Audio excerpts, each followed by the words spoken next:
Donc merci beaucoup Van pour ton intervention, c'était assez riche. Et heureusement qu'on a 30 minutes pour discuter, donc ça nous laisse assez de temps pour que tu reviennes sur certains diapos.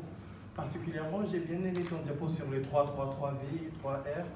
Si tu peux revenir là-dessus, parce qu'il y avait un aspect que j'aimerais bien qu'on approfondisse, parce que ça me paraît important quand même aujourd'hui. Voilà, surtout au niveau, c'est les 3I. Exactement. Si tu peux revenir sur les 3I, je crois que moi, j'aimerais bien quand même que tu approfondisses ce point. Super. Merci beaucoup, Bayan. Alors, moi, c'est Milan Obal, donc c'est vrai, je suis docteur en microbiologie et en qualité. Je suis actuellement dans un laboratoire où on travaille spécifiquement dans le secteur de l'industrie agroalimentaire et agricole. Et également, je suis dans l'association des Congolais du Maroc. Donc, bien sûr, on est en train de faire un travail de fond pour remettre les choses dans cette association et chacun on aura sans doute l'occasion d'en parler. Mais pour l'instant, donc on va se présenter. Donc voilà, moi je suis plutôt dans le secteur agroalimentaire et sans doute je vais rebondir là-dessus. Oui. Et on aura l'occasion de développer là-dessus. Ça marche, ouais, surtout sur le secteur d'activité. Ce que vient de dire Bayon tout à l'heure, alors moi je vais revenir un peu dans le cadre du forum, parce que le forum, on va dire un peu, c'est une suite logique de tout ce qu'on a vu depuis le début. Donc on a parlé d'investissement, on a parlé d'entrepreneuriat, et on arrive au secteur prometteur. Pourquoi? Parce que si on veut investir, si on veut entreprendre, il faut savoir ces secteurs-là. Parce que c'est ces secteurs-là qui vont peut-être permettre de booster les choses pour que ça puisse marcher. Alors, quand on parle généralement de prometteur, on voit l'innovation. Pas forcément l'innovation dans le sens d'innover, mais plutôt dans les secteurs qui vont plutôt concerner, on va dire, le public cible. Dans notre cas, on parle de l'Afrique. Et évidemment, avec les changements qu'on a eu actuellement, que tout le monde connaît, notamment avec la Covid-19, la guerre en Ukraine, c'est des signes qui permettent de voir un peu ce que c'est la réalité mondiale aujourd'hui. Donc on se rend compte, par exemple, qu'il faut, il a bien cité l'agriculture, mais je peux aussi ajouter tout comme les nouvelles technologies, parce qu'aujourd'hui, on doit travailler chez soi. Alors si on ne maîtrise pas ce secteur-là, il y a un problème pour nous demain. On peut parler également, je voulais ajouter par rapport aux cultures céréalières qui causent problème aujourd'hui parce que voilà, l'Ukraine n'arrive pas à livrer et la Russie non plus. Donc ça aussi, ça montre qu'il y a des problèmes de ce côté-là. Et aujourd'hui, on a vu également l'indépendance vis-à-vis du gaz qui cause problème en Europe, mais surtout en Afrique, on a déjà ce problème-là, à savoir les énergies renouvelables ou les énergies tout court, parce que pas mal de pays qui ne sont pas encore, qui n'ont pas atteint encore ce niveau-là en ce qui concerne l'électricité. Donc c'est des secteurs clés aujourd'hui que l'on doit innover pour l'Afrique, pour que l'Afrique demain puisse éventuellement se retrouver ou, comme on l'a dit, investir et trouver un retour très rapidement. Je vais continuer dans cet élan, mais je reviens un peu sur ce que Ben vient de dire. Moi, j'ajouterais qu'aujourd'hui, par exemple, l'Afrique produit. Mais le problème de l'Afrique, particulièrement du Congo, notamment, c'est la transformation. On a un vrai problème de transformation de ce que l'on produit. On a aujourd'hui le climat qui est un peu capricieux par rapport à certains pays, mais l'Afrique produit.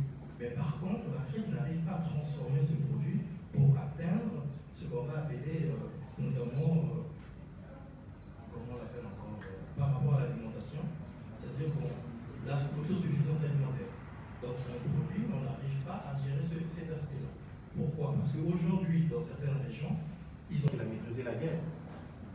Pour ne pas dire qu'il a un pas de plus. Donc voilà pourquoi aujourd'hui l'Afrique ne se fait pas entendre, je dirais plus ou moins parce qu'il ne maîtrise pas sa communication. Et je vois aujourd'hui, il y a des jeunes qui se forment en termes de communication et d'information. Ben c'est bien, mais pensez-y, parce que c'est un domaine où on a besoin de se faire entendre. Alors que l'Afrique n'a pas ce problème-là. Primo, pourquoi? Parce que l'Afrique est bien arrosée.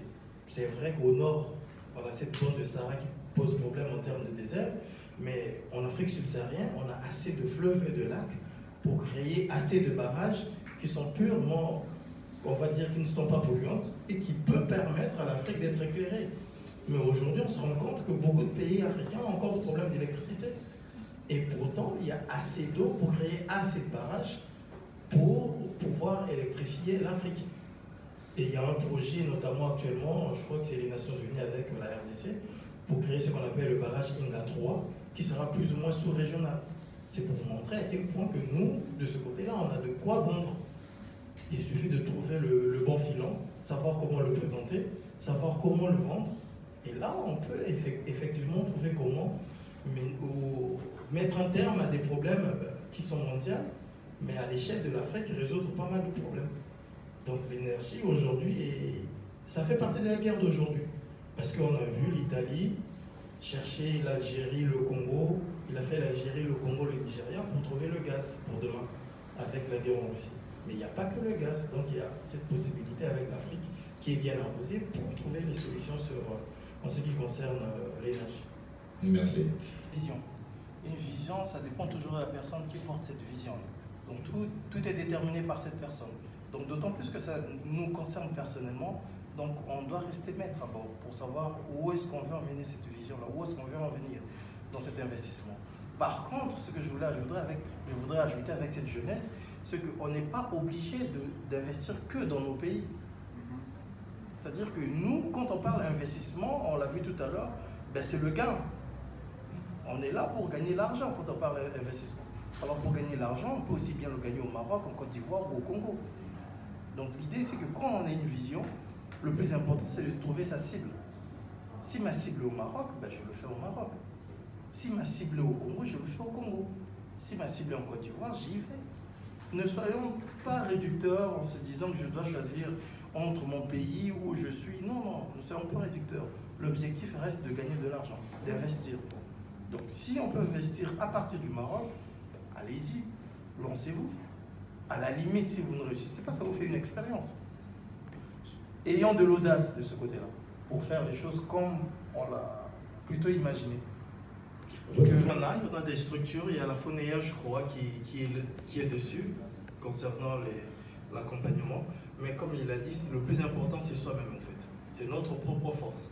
Parce que tu sais, c'est plus facile d'accompagner quelqu'un qui a déjà commencé quelque chose que de se contenter de son idée. Comme l'avait dit tout à l'heure de Corée, quand tu ramènes ton produit, tu dis voilà ce que j'ai, c'est ce que je veux vendre.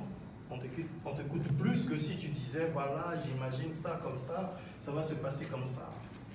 C'est pas efficace. Donc, si tu arrives à transformer quelque chose du concret, dire voilà, ça j'ai fait à partir de ma maison, mais je le veux en chaîne industrielle et je suis capable de le produire, non, on va t'écouter, que ce soit la banque ou le ministère. Photo de famille, en fait, pour voilà, boucler l'événement en beauté. Et je remercie tout le monde pour la participation, la présence et la patience surtout. Donc merci à tous.